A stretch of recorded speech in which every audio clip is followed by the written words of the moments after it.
qui est très intéressant, c'est que, par exemple, Julien Coupat, on lui reprochait d'avoir participé à 5 sabotages et 4 pour la nuit du 7 au 8 novembre. Ce qui est extrêmement intéressant, c'est qu'aucun policier, aucun magistrat instructeur n'a souhaité enquêter sur 3 des 4 fers à béton qui ont été posés dans la nuit du 7 au 8 novembre.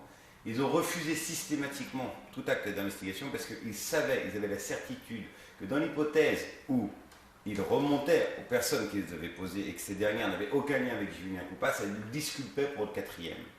Donc, ce qui est important, c'est qu'on va pouvoir rappeler publiquement, et on remercie la presse d'être là, que tous les actes d'instruction qui auraient pu disculper de manière irrémédiable, irréfutable, l'ensemble des mises en cause ont systématiquement été refusés par les juges.